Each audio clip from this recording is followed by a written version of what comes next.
నమస్కారం, news vision కు స్వాగతం. ముందుగా ముఖ్య అంశాలు.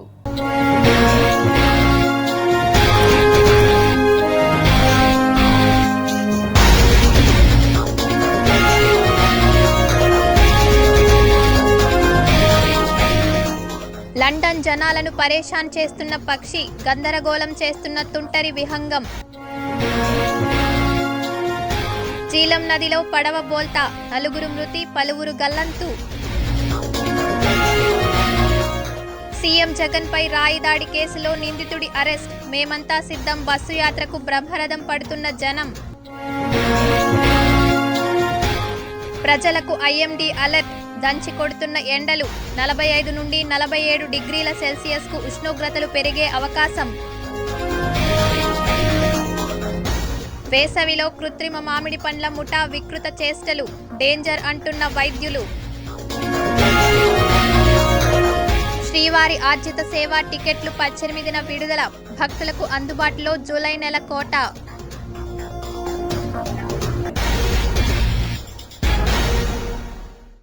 ఇక వార్తల్లోని వివరాలు చూద్దాం.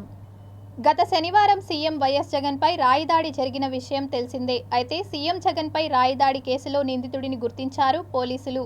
దాడి చేసింది సతీష్ కుమార్ అలియాస్ సత్తిగా పోలీసులు గుర్తించారు. ఈ రోజు ఉదయం సతీష్ను అదుపులోకి తీసుకున్న పోలీసులు ఫుట్పాత్ కోసం వేసే టైల్ రాయితో దాడి చేసినట్లు తెలుసుకున్నారు. రాయిని జేబులో వేసుకుని వచ్చి దాడి చేశారని పోలీసుల దర్యాప్తులో తేలింది. దాడి చేసిన సమయంలో సతీష్తో పాటు ఉన్న ఆకాష్, దుర్గారావు, చిన్న, సంతోష్లను కూడా సిట్ అధికారులు అదుపులోకి తీసుకున్నారు. దర్యాప్తు బృందాలు నిందితుడి కాల్ డేటాను ట్రాక్ చేసి అతడిని ప్రధాన నిందితుడిగా పేర్కొన్నాయి. కేసులో మరికొందరు కూడా ప్రమేయం ఉన్నారా అనే విషయాన్ని గుర్తించేందుకు తదుపరి విచారణ కొనసాగుతోంది. విజయవాడ CS 1 టౌన్ పోలీస్ స్టేషన్లో పోలీసులు వీరిని ప్రశ్నిస్తున్నట్లు చెబుతున్నారు. ముఖ్యమంత్రి వైఎస్ జగన్మోహన్ రెడ్డి మేమంతా సిద్ధం బస్సు యాత్రకు ప్రజలు బ్రహ్మరథం పడుతున్నారు. ప్రస్తుతం దేశంలో లోక్సభ స్థానాలకు సంబంధించిన ఎన్నికలు జరుగుతుండగా ఆంధ్రప్రదేశ్లో ఓవైపు లోక్సభ స్థానాలకు సంబంధించిన ఎన్నికలు, మరోవైపు అసెంబ్లీ స్థానాలకు సంబంధించిన ఎన్నికలు ఒకేసారి జరగడంతో రాష్ట్రంలో రాజకీయ హీట్ మరింతగా జోరందుకుంది.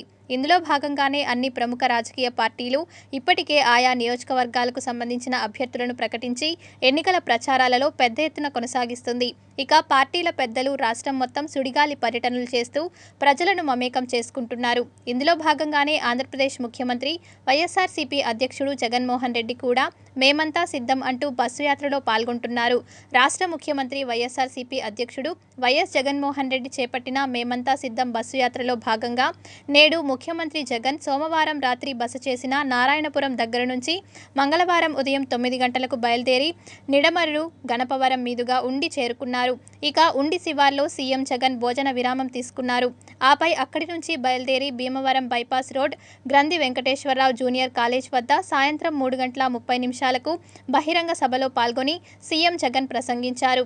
ఇక ఆ సభ తర్వాత పిప్పిర, పెరవలి, సిద్ధాంతం క్రాస్ మీదుగా ఈతకోట శివార్లో ఏర్పాటు చేసిన రాత్రి బస శిబిరానికి ముఖ్యమంత్రి జగన్ చేరుకుంటారు. రాబోయే 5 సంవత్సరాలలో మీరు ఏ దారిలో నడవాలి అని నిర్ణయిస్తుంది కాబట్టి కుటుంబం అంతా కలిసికట్టుగా కూర్చొని ఆలోచనలు చేసి ఓటు వేసేటప్పుడు నిర్ణయం తీసుకోమని కోరుతా ఉన్నా. జగన్కు వేస్తే జరుగుతా ఉన్న ఈ మంచంతా కూడా కొనసాగుతుంది. అదే చంద్రబాబుకు వేస్తే పథకాలన్నీ కూడా మునిగిపోతాయి. మళ్ళీ మోసపోవటం ఇది చరిత్ర చెప్తా ఉన్న సత్యం. ఆయన సాధ్యం కాని వాగ్దానాల నుంచి వస్తా ఉన్న వాస్తవం. జనం నుండి జననేత జగన్ కు వస్తున్న స్పందన చూసి ఓర్వలేకే జగన్ పై కుట్రలు చేస్తున్నారని, ప్రజలే చంద్రబాబుకు, పవన్ కు బుద్ధి చెప్పే రోజులు ఆసన్నమయ్యాయని తిరుపతి ఎమ్మెల్యే భూమన కరుణాకర్ రెడ్డి తెలిపారు. TTD chairman Tirupati MLA Bhumana Karunakar Reddy సోమవారం సాయంత్రం స్థానిక 5వ డివిజన్ పరిధిలో కార్పొరేటర్ పుల్లూరు అమర్నాథ్ రెడ్డి ఆధ్వర్యంలో 7వ డివిజన్లో వైఎస్ఆర్సీపీ డివిజన్ అధ్యక్షుడు చిమటా రమేష్ ఆధ్వర్యంలో ఇంటింటా ఎన్నికల ప్రచారం నిర్వహించారు. అశేష జనవాహిని మధ్య భూమన కరుణాకర్ రెడ్డి ఎన్నికల ప్రచారం ఉత్సాహంగా కొనసాగింది. ఎన్నికల ప్రచారానికి ప్రజలు పెద్ద ఎత్తున పోటెత్తారు. ఎన్నికల ప్రచారం జరిగిన కొర్లగుంట వీధులన్నీ మహాజన సంద్రంగా మారాయి. తమ అభిమాన నేత భూమన కరుణాకర్ రెడ్డికి గడప గడపలో స్థానికులు బ్రహ్మరథం పట్టారు. అడుగడుగునా సత్కారాలు చేస్తూ ఆత్మీయ స్వాగతం పలికారు. ఈ నేపథ్యంలోనే భూమన కరుణాకర్ రెడ్డి ఇంటింటా కరపత్రాలు అందజేస్తూ ఫ్యాన్ గుర్తుకే ఓట్లు వేయాలని అభ్యర్థించారు. జగనన్నను మళ్లీ ముఖ్యమంత్రిని చేసుకుంటే అభివృద్ధి, సంక్షేమ పథకాలు రెట్టింపు స్థాయిలో అమలవుతాయన్నారు. తిరుపతి ఎమ్మెల్యేగా భూమన అభినయ్కే ఓట్లు వేసి భారీ మెజార్టీతో గెలిపించుకోవాలని అభ్యర్థించారు. చంద్రబాబు, పవన్ కళ్యాణ్ కూటమిని చిత్తుగా ఓడించాలని భూమన కరుణాకర్ రెడ్డి పిలుపునిచ్చారు. తిరుపతిలో జరుగుతున్నటువంటి అభివృద్ధిని చూస్తే మీకు కంటకింపు. ఎక్కడ ఏ అభివృద్ధి కార్యక్రమం జరిగినా దాని మీద ఏదో ఒక రకమైనటువంటి అవినీతి బురద చల్లి తద్వారా ప్రజలను ప్రభావితం చేసి ఓట్లు దండుకోవాలన్నటువంటి మీ కుట్రలు ఫలించవు. మీరు తిట్టినంత మాత్రాన, మీరు విమర్శించినంత మాత్రాన మేము అభివృద్ధి చేయటం అన్నది ఎట్టి పరిస్థితుల్లోనూ ఆపం. మళ్ళీ మేము అధికారంలోకి వస్తాం. తిరుపతిని సర్వాంగ సుందరంగా తీర్చిదిద్దుతాం. మీరు అసలు పాలించినటువంటి గతంలో పాలించినప్పుడు తిరుపతికి ఇంత చీల. ఈ రోజున 50 సంవత్సరాలలో జరగనంత అభివృద్ధి తిరుపతిలో జరిగింది అని నేను కాదు చెప్పేది, తిరుపతి ప్రజలందరూ కూడా పెద్ద ఎత్తున వాళ్లే చెబుతున్నారు. ఏ రోజైనా గంగమ్మ గుడి రోడ్డు ఇంత దుర్మార్గంగా అన్యాయంగా ఉందే, దీన్ని వెడల్పు చేయాలన్నటువంటి జ్ఞానం మీకు కలిగిందా? జగనన్న అందిస్తున్న సంక్షేమ పథకాలు, సంక్షేమ ఫలాలు ప్రజల ముంగిట చేరాయని, అందుకు నిదర్శనమే ప్రజల నుండి తమకు వస్తున్న మద్దతు అన్నారు.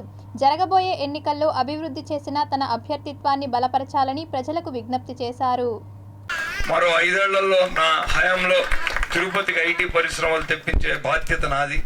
ఇదే కాకుండా భవిష్యత్తులో తిరుపతి ప్రతి వీధిలోనూ, ఇలాంటి చిన్న వీధుల్లో కూడా వీధి మొదట్లోనూ, మధ్యలోనూ, చివరిలోనూ ఆర్టిఫిషియల్ ఇంటెలిజెన్స్ కెమెరాలను అమర్చి మొత్తం నగరాన్నంతా కూడా నిఘా నీడలోకి తెచ్చి నగరంలో భవిష్యత్తులో మహిళల మీద దాడులు కానీ, దొంగతనాలు కానీ, భూకబ్జాలు కానీ, దౌర్జన్యాలు కానీ, మాదక ద్రవ్యాల ప్రభావం కానీ వీటన్నిటినీ నియంత్రించేటటువంటి వ్యవస్థను తీసుకొని వచ్చి ప్రశాంతమైన నగరంగా తిరుపతిని మార్చాలన్నది నా మరో ఆలోచన.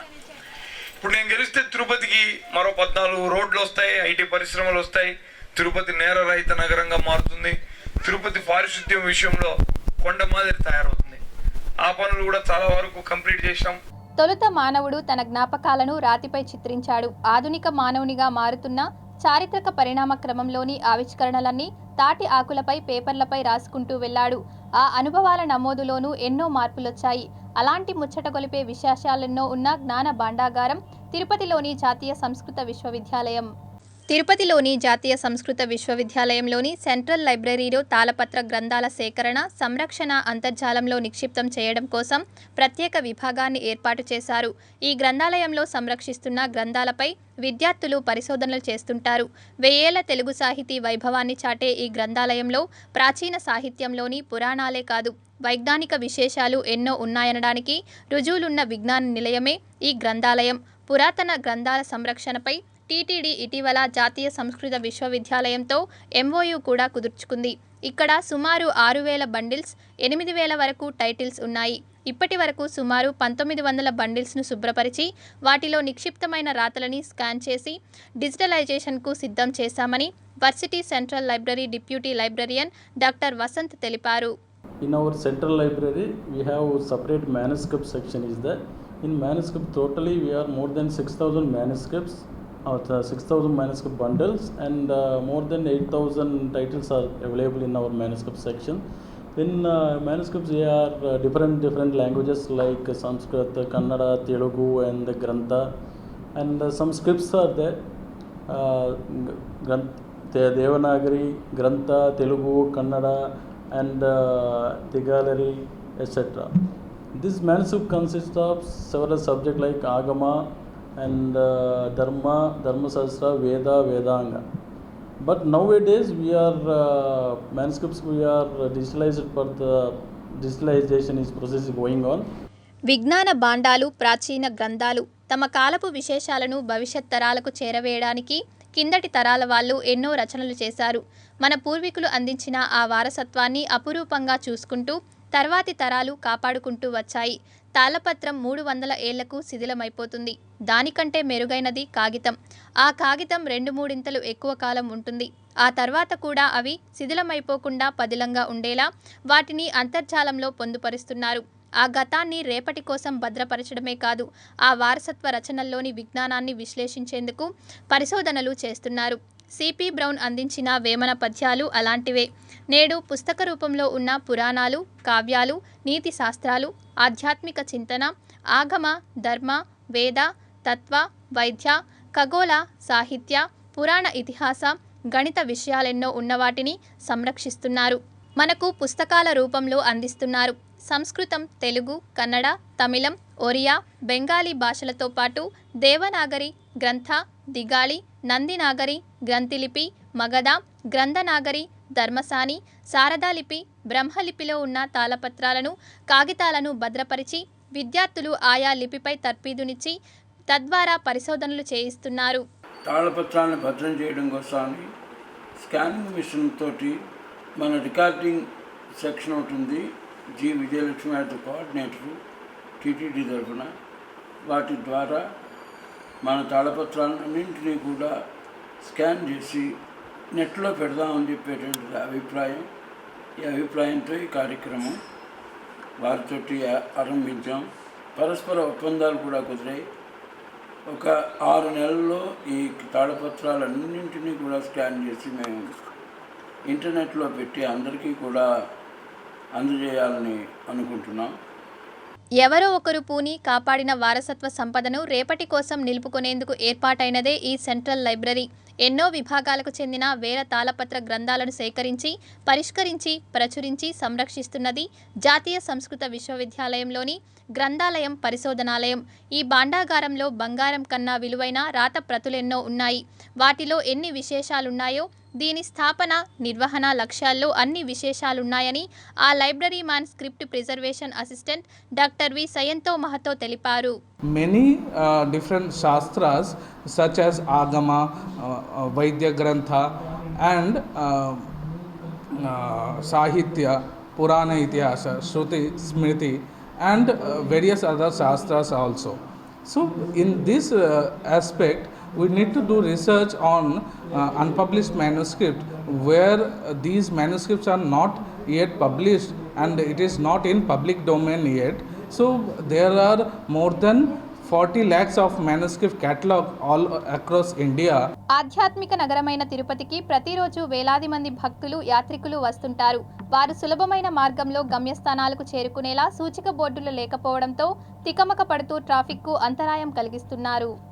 తిరుపతి నగరం ఆధ్యాత్మిక రాజధానియే కాకుండా విద్యాలయాలకు, ప్రముఖ ఆసుపత్రులకు నిలయంగా ఉంది. ప్రతిరోజు తిరుపతి నగరానికి వేలాది మంది యాత్రికులు వస్తుంటారు. వీరితో పాటు విద్య, ఉద్యోగ అవకాశాల కోసం, వైద్యం కోసం కూడా ఎక్కువ మంది ఈ నగరానికి వస్తుంటారు. వీరు సకాలంలో వారి వారి గమ్యస్థానాలకు చేరుకునేలా సూచిక బోర్డులను నగరపాలక సంస్థ ఏర్పాటు చేయాల్సి ఉంది.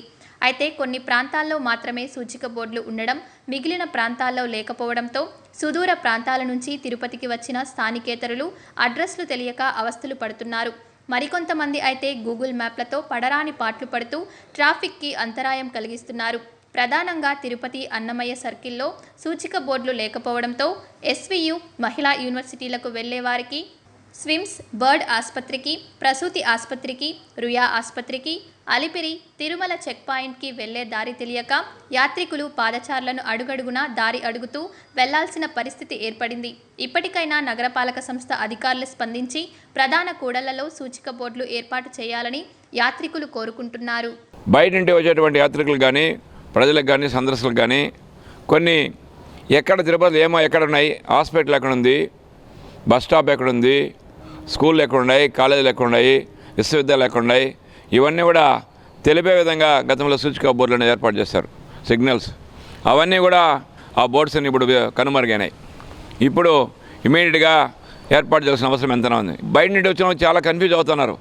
ఈ పరిస్థితిలో ఖచ్చితంగా మొత్తం స్మార్ట్ సిటీ యొక్క అందాలు, అదేవిధంగా తిరుపతి యొక్క పట్టణంలో ఉన్నటువంటి ఎలాంటి అభివృద్ధి ఏం జరుగుతూ ఉంది, ఎక్కడెక్కడ ఎలాంటి సూచికలు అవసరమైనటువంటిది మున్సిపల్ అధికారులు అయితే ఏమి, రెవెన్యూ అధికారులు, జిల్లా కలెక్టర్ ఆఫీస్ కూడా ప్రారంభించారు. శ్రీరామనవమి సందర్భంగా కోదండరామస్వామి వారి ఆలయం సర్వాంగ సుందరంగా ముస్తాబైంది. ఏప్రిల్ 17 నుంచి 19వ తేదీ వరకు కోదండ రామాలయంలో శ్రీరామనవమి ఉత్సవాలు నిర్వహిస్తున్నట్లు ఆలయ అర్చకులు తెలిపారు. తిరుపతి శ్రీ కోదండ రామస్వామి వారి ఆలయంలో ఏప్రిల్ 17 నుండి 19వ తేదీ వరకు శ్రీరామనవమి ఉత్సవాలు ఘనంగా జరగనున్నాయి. ఏప్రిల్ 17న శ్రీరామనవమి సందర్భంగా ఉదయం మూలవర్లకు అభిషేకం, ఉదయం 8 నుండి 9 గంటల వరకు శ్రీ సీతాలక్ష్మణ ఆంజనేయ సమేత శ్రీరామచంద్రమూర్తి ఉత్సవాలకు స్నపన తిరుమంచనం నిర్వహిస్తారు. మధ్యాహ్నం 3 గంటలకు శ్రీరామనవమి ఆస్థానం వైభవంగా జరగనుంది. రాత్రి 7 నుండి హనుమంత వాహనంపై శ్రీరాముల వారు ఆలయ మాడవీధుల్లో విహరిస్తారు. ఏప్రిల్ 18వ తేదీన ఉదయం సీతాలక్ష్మణ సమేత శ్రీరామచంద్రమూర్తి ఉత్సవాలకు అభిషేకం చేస్తారు. ఉదయం 9 నుండి 10 గంటల వరకు టీటీడీ పరిపాలనా భవనం నుండి ఏనుగు మీద ముత్యాల తలంబ్రాలను ఆలయం వరకు ఊరేగింపుగా తీసుకెళ్తారు. సాయంత్రం 6 నుంచి రాత్రి 8 గంటల వరకు శ్రీ సీతారామ కళ్యాణం వేడుకగా జరగనుంది. 1000 రూపాయలు చెల్లించి గృహస్థులు కళ్యాణంలో పాల్గొనవచ్చు. వీరికి ఒక ఉత్తరీయం, ఒక రవికే, ఒక లడ్డూ ప్రసాదం బహుమానంగా అందజేస్తారు. ఏప్రిల్ 19న ఉదయం 8 గంటలకు తిరుపతిలోని శ్రీ నరసింహ తీర్థం నుండి ఆలయ మర్యాదలతో తీర్థం తీసుకొచ్చి స్వామివారికి తిరుమంజనం నిర్వహిస్తారు. రాత్రి 7 నుండి 8 గంటల 30 నిమిషాల వరకు శ్రీరామ పట్టాభిషేకం చేపడతారు. ఆ తర్వాత బంగారు తిరుచిపై శ్రీ సీతారామ లక్ష్మణులను, ప్రత్యేక తిరుచిపై శ్రీ ఆంజనేయ స్వామి వారిని మాడవీధుల్లో ఊరేగింపు నిర్వహిస్తారు. ఏప్రిల్ 20వ తేదీన కనిజ తోట ఉత్సవం జరుగుతుంది. శ్రీ కోదండరామ స్వామివారి దేవాలయం స్వామివారి ఆలయంలో శ్రీరామనవమి ఉత్సవములు అత్యంత వైభవముగా 17వ తారీఖున జరపబడుతుంది. ఈ సందర్భముగా ఉదయం 2 గంటలకి శ్రీ మూలవర్ల అభిషేకం జరపబడుతుంది. దీనిని ఆన్లైన్లో దేవస్థానం వారు ప్రవేశపెట్టబడ్డారు. ఆర్ఎస్ సేవగా భక్తులందరూ కూడా టికెట్ బుక్ చేసుకుని రావచ్చును. అలాగే 8 గంటలకు అందరూ చూసే విధంగా ఊంజల మండపంలో స్నపన తిరుమంజనం ఉత్సవమూర్తులకు ఏర్పాటు చేయబడింది. మధ్యాహ్నం 3 గంటలకి శ్రీరామ జనన పురాణ ప్రవచనం జరపబడుతుంది.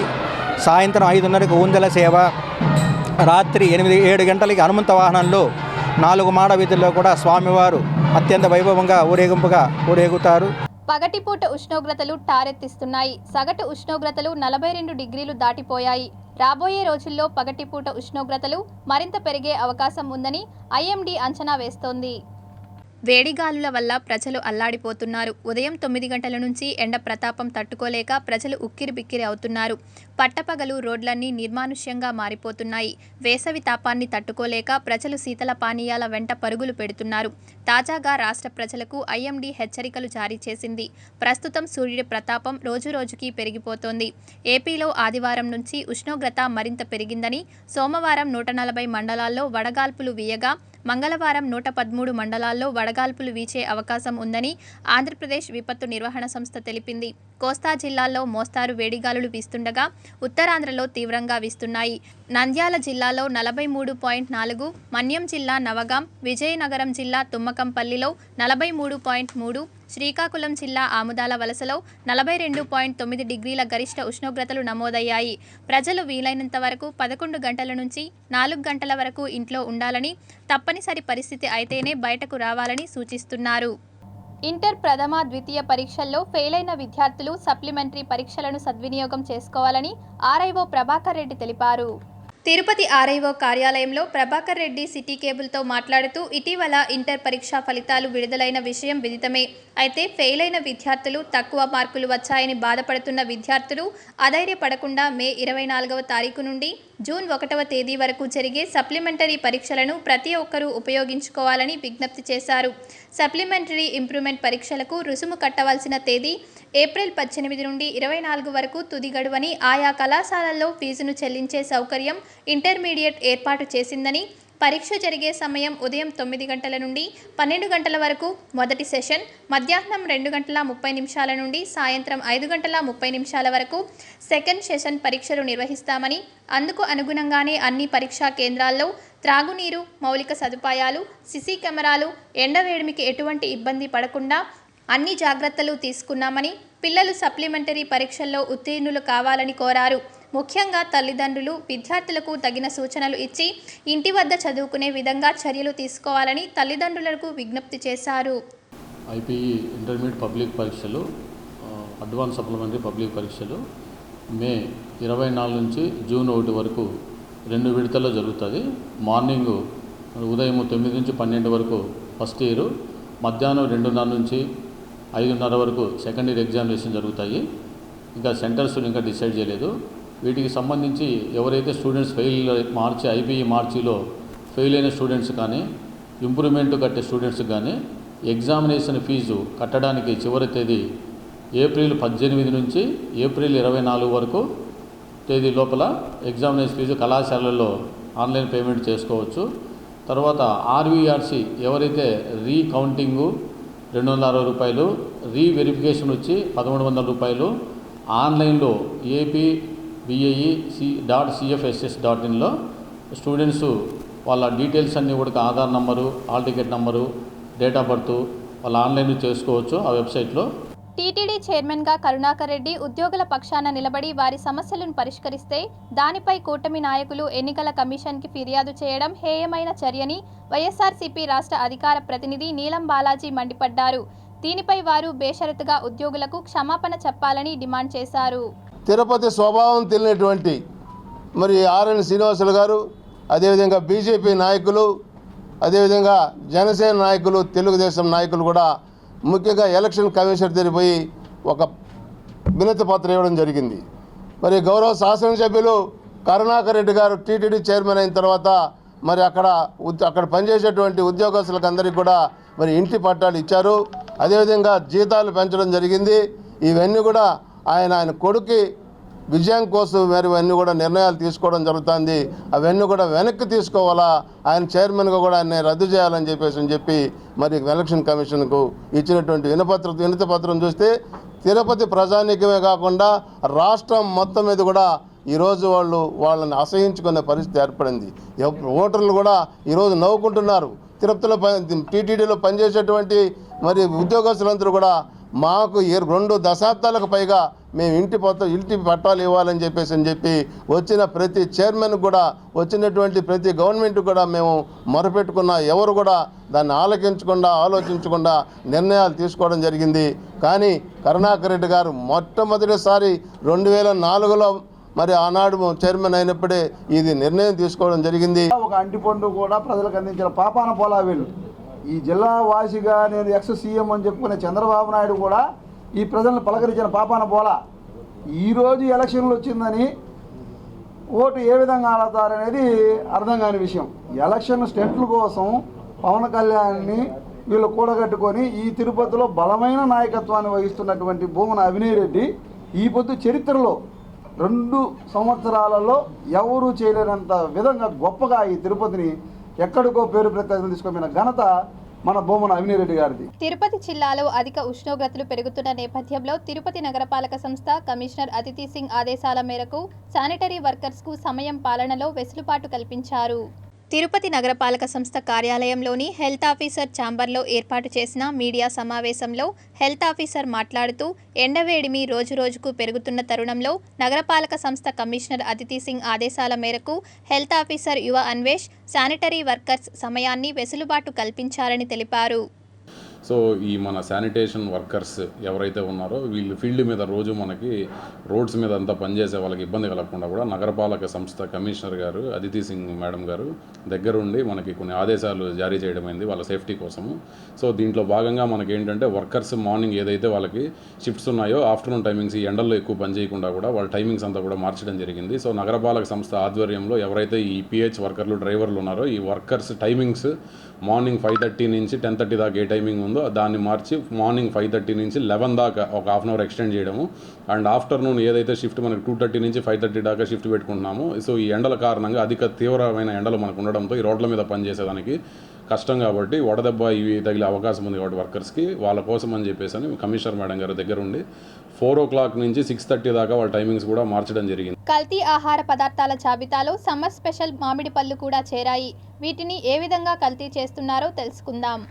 వాతావరణంలో వచ్చిన మార్పుల కారణాల వలన సహజంగా కొన్ని ఆహార పదార్థాలు కలుషితం అవుతూనే ఉంటాయి. ప్రస్తుతం వాతావరణంలో కాలుష్యంతో పాటు ఆహార పదార్థాలలో కలుషితం ఏ రేంజ్లో అవుతుందో అందరికీ తెలిసిందే. చిన్నపిల్లలు తినే చాక్లెట్లు, ఐస్ క్రీమ్స్, పీచు మిఠాయి, నకిలీ అల్లం పేస్ట్లు, సాస్లు ఇలా 1-2 కాదు, దాదాపు తినే ఆహార పదార్థాలు అన్నీ కూడా కల్తీ అవుతూనే ఉన్నాయి. ఇటీవల కల్తీ ఆహార పదార్థాల గురించి ప్రభుత్వం తగిన చర్యలు తీసుకుంటున్నా సరే ఏమాత్రం లెక్క చేయకుండా రకరకాల కెమికల్స్ను ఉపయోగించి ఆహార పదార్థాలను కల్తీ చేస్తూనే ఉన్నారు. వేసవికాలం అనగానే అందరికీ ముందుగా గుర్తొచ్చేది మామిడి పళ్ళు. చిన్న పెద్ద అని తేడా లేకుండా ప్రతి ఒక్కరూ సమ్మర్లో దొరికే మామిడి పళ్ళను ఇష్టపడుతూ ఉంటారు. ఒకప్పుడు పండు మామిడికాయలను తినాలంటే ఎటువంటి రసాయనాలను ఉపయోగించకుండా సహజంగా పండ్లను పండిస్తూ ఉండేవారు. కానీ ఇప్పుడు ఎక్కడా కూడా ఇటువంటి ప్రక్రియ కనిపించడం లేదు. మార్కెట్లో నిగనిగలాడుతూ పసుపచ్చ రంగుతో ఆకర్షించే మామిడి పండ్లన్నీ కూడా కృత్రిమంగా మందులతో పండించేవే. రసాయనాలతో పండ్లను పండించి ప్రజల ఆరోగ్యాలతో ఆడుకుంటున్నారు. ఇంకా పూర్తిగా మామిడి పండ్ల సీజన్ రాకముందే రోడ్లపైన, మార్కెట్లలో మామిడి పండ్ల విక్రయం కూడా మొదలైంది. తాజాగా కంటికి ఆకర్షణగా కనిపించే మామిడి పండ్లన్నీ కూడా సహజంగా పండించినవి కాదని ప్రజలు గుర్తుంచుకోవాలి. ఏదేమైనా మార్కెట్లో కల్తీ ఆహార పదార్థాలు ఎక్కువగా ఉన్నందువలన ప్రజలు ఈ ఆహార పదార్థాలను కొనే ముందు కాస్త జాగ్రత్తగా ఉంటే మంచిదని వైద్యులు చెబుతున్నారు. ఈ కార్బోనేట్ ద్రావకంలో ఎక్కువసేపు నిల్వ ఉంచడం వల్ల ఆర్సిన్ అనే విషపూరితమైన పదార్థము అందులో తయారవడం శాస్త్రజ్ఞుల యొక్క పరిజ్ఞానంలో తేలింది. ఇవి అలానే తీసుకోవడం వల్ల ముఖ్యంగా గొంతులో సమస్యలు, ఇరిటబుల్ కాఫ్, కంటిన్యూగా దగ్గు రావడం, గర్భిణీలు దీన్ని అధిక శాతం సేవించినప్పుడు గర్భంలో బిడ్డ ఎదుగుదలలో లోపం రావడం, అపాచనలు కావడం, ఇటువంటి ఆరోగ్య సమస్యలను మనము ఎదుర్కొంటున్నాం. కొన్ని రకాల క్యాన్సర్స్, గొంతు క్యాన్సర్లు, ఇంటెస్టైనల్ క్యాన్సర్లు, పేగు క్యాన్సర్లు, అలర్జిక్ డిజార్డర్సు, చాలా చర్మ వ్యాధులు, అజీర్ణ వ్యాధులు ఇవన్నీ ఎదుర్కోవాల్సి వస్తుంది. బడియేడు పిల్లలు బడిలోనే ఉండాలి. అలా కాకుండా తల్లిదండ్రులు పిల్లల్ని పనులకు పంపిస్తే వారి పట్ల చైల్డ్ లేబర్ యాక్ట్ చట్ట ప్రకారం శాఖాపరమైన చర్యలు తీసుకుంటామని తిరుపతి అర్బన్ ఎంఈఓ బాలాజీ తెలిపారు. ప్రపంచాన్ని మార్చే శక్తి కేవలం విద్యకు మాత్రమే ఉంది. కాబట్టి చదువుకున్న వ్యక్తే దేశానికి శక్తి. కాబట్టి ప్రతి విద్యార్థి 18 సంవత్సరాల వరకు పాఠశాలలోనే ఉండాలి. పాఠశాల బయట ఏ విద్యార్థి అయినా ఉంటే వాళ్ళని బాల కార్మికులుగా పరిగణిస్తారు. కాబట్టి ప్రతి విద్యార్థి కూడా 18 సంవత్సరాల వరకు పాఠశాలలో చదువుకోవాలి. అందుకని రేపు వచ్చేటువంటి విద్యా సంవత్సరంలో ప్రతి విద్యార్థి తల్లిదండ్రులు నేను కోరేది ఏమిటంటే ప్రతి విద్యార్థిని తమకు దగ్గరగా ఉండేటువంటి పాఠశాలలో మంచి చదువుని ఇచ్చి దేశానికి ఒక మంచి వ్యక్తిగా తయారు చేయాలని, ఒక దేశానికి కావాల్సినటువంటి ఉపయోగపడేటువంటి వ్యక్తిగా తయారు చేయాలని నేను ఈ సందర్భంగా మీకు అందరికీ తెలియజేస్తున్నాను. తిరుమల భక్తులకు అలర్ట్. ఎల్లుండి నుంచి ఆన్లైన్లో జూలై నెలకు సంబంధించిన టికెట్లు విడుదల చేయనుంది టీటీడీ. ఎల్లుండి ఉదయం 10 గంటలకు లక్కీ టిప్ విధానంలో కేటాయించే ఆర్జిత సేవా టికెట్లను విడుదల చేయనుంది టీటీడీ. 22వ తేదీ ఉదయం 10 గంటలకు కళ్యాణోత్సవం, ఊంజల్ సేవ, ఆర్జిత బ్రహ్మోత్సవం, సహస్ర దీపాలంకరణ సేవా టికెట్లు విడుదల కానున్నాయి. ఇక ఆ రోజున మధ్యాహ్నం 3 గంటలకు వర్చువల్ సేవా టికెట్లు విడుదల కానున్నాయి. 23వ తేదీ ఉదయం 10 గంటలకు అంగప్రదక్షిణ టికెట్లు, ఉదయం 11 గంటలకు శ్రీవాణి దర్శన టికెట్లు విడుదల చేయనుంది టీటీడీ. మధ్యాహ్నం 3 గంటలకు వయోవృద్ధులు, వికలాంగుల దర్శన టికెట్లు విడుదల చేస్తారు. ఇక 24వ తేదీ ఉదయం 10 గంటలకు 300 రూపాయల ప్రత్యేక ప్రవేశ దర్శన టికెట్లు విడుదల చేస్తారు. అదే రోజు మధ్యాహ్నం 3 గంటలకు వసతి గదుల కోటా విడుదల చేస్తారు. ఈ నెల 27వ తేదీ ఉదయం 11 గంటలకు శ్రీవారి సేవా కోటా విడుదల కానున్నాయి. ఆరణి గురించి తిరుపతి ప్రజలు ఆలోచిస్తే ఓటు వేయరని వైఎస్ఆర్సీపీ యువజన విభాగం నాయకులు అజయ్ కుమార్, సురేష్ తెలిపారు. తిరుపతి ప్రెస్ క్లబ్లో ఏర్పాటు చేసిన విలేకరుల సమావేశంలో వారు మాట్లాడారు. తిరుపతిలో తెలుగుదేశం పార్టీ నాయకులను కానీ, జనసేన పార్టీ నాయకులుగా ఉన్నవాళ్ళు కానీ, లేదా బీజేపీ పార్టీ నాయకులు కానీ, వీళ్ళల్లో ఎవరైనా మీరు సొంతంగా తయారు చేసుకున్నటువంటి కార్యకర్తల బలం కానీ, సైన్యం కానీ మీకుందా? ఈ తిరుపతి నగరానికి మీరు ఏమవుతారని మీకు ఓటేయాలని చెప్పి ప్రశ్నిస్తున్నాం. ఈ కూటమి రేపు అధికారంలోకి రావాలన్నా వచ్చిన వాళ్ళ యొక్క ఏమాత్రం కూడా వాగ్దానాలు అమలు చేసే పరిస్థితి ఉన్నదో. ఖచ్చితంగా 1 నెల 2 నెలలు 3 నెలల కాలమే వాళ్ళు సఖ్యతగా ఉంటారు, మళ్ళీ విడిపోయే పరిస్థితి. ఆ రోజు పవన్ కళ్యాణ్ ప్రశ్నించాడు, నా కాళ్ళను పట్టుకొని అడగండి ఈ తెలుగుదేశం ప్రభుత్వం ఏం చేయకపోయినా ఇప్పుడు నేను చెప్పినటువంటి హామీలు అన్నాడు. 2014లో చేయలేదు చంద్రబాబు నాయుడు, దానికి బాధ్యత పవన్ కళ్యాణ్ వహించలేదే, మళ్ళీ ఈరోజు భుజాన మోస్తున్నాడు, సిగ్గుందని ప్రశ్నిస్తున్నాం. కాబట్టి ప్రజలందరూ కూడా ఈ వాస్తవాలను గ్రహించి ఈ యొక్క మహా దుష్ట కూటమికి సరైనటువంటి గుణపాఠం చెప్పాలని చెప్పేసి కూడా మేము పిలుపునిస్తున్నాం. మతాంతర వివాహం చేసుకున్నాం, రక్షించండి అని ఓ ప్రేమ జంట చిత్తూరు పోలీసులను ఆశ్రయించారు. ఈ సందర్భంగా మంగళవారం చిత్తూరు ప్రెస్ క్లబ్లో ఏర్పాటు చేసిన విలేకరుల సమావేశంలో వ్యక్తం చేశారు.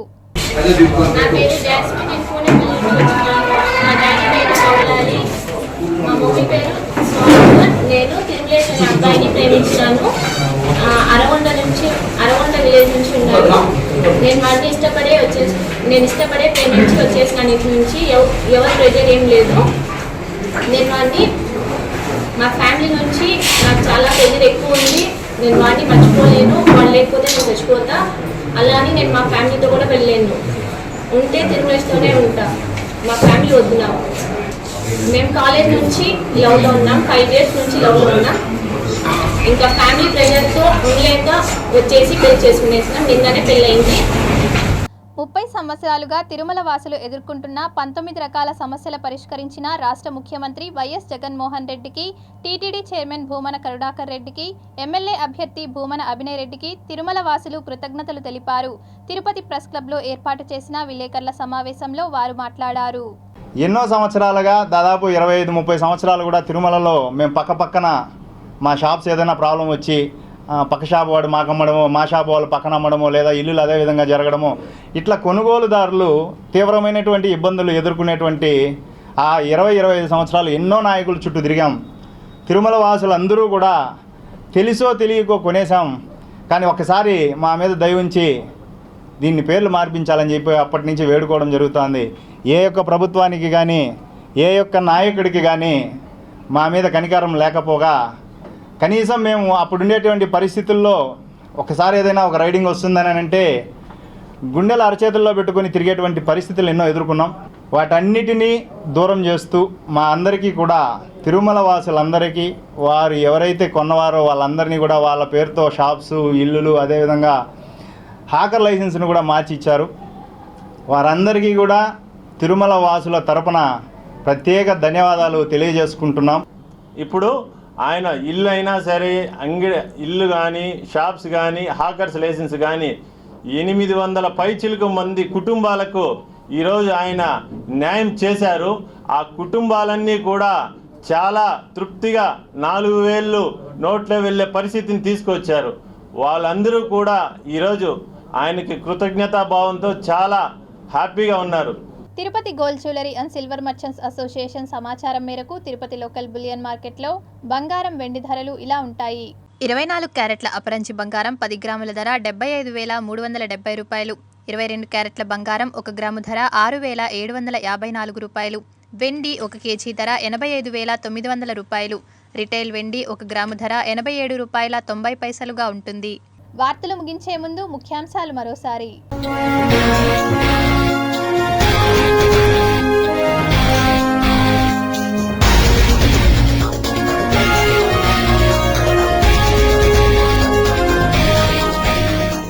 లండన్ జనాలను పరేషాన్ చేస్తున్న పక్షి, గందరగోళం చేస్తున్న తుంటరి విహంగం.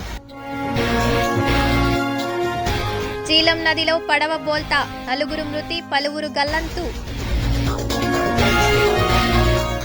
సీఎం జగన్ పై రాయి దాడి కేసులో నిందితుడి అరెస్ట్, మేమంతా సిద్ధం, బస్సు యాత్రకు బ్రహ్మరథం పడుతున్న జనం. ప్రజలకు ఐఎండీ అలర్ట్, దంచి కొడుతున్న ఎండలు, 45 నుండి 47 డిగ్రీల సెల్సియస్కు ఉష్ణోగ్రతలు పెరిగే అవకాశం. వేసవిలో కృత్రిమ మామిడి పండ్ల ముఠా వికృత చేష్టలు, డేంజర్ అంటున్న వైద్యులు.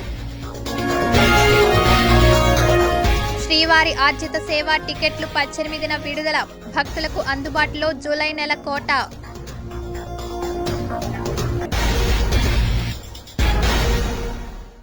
ఈ వార్తలు ఇంతటితో సమాప్తం. సమగ్ర సమాచారంతో న్యూస్ విషన్లో మళ్ళీ కలుద్దాం. అంతవరకు సెలవు. నమస్కారం.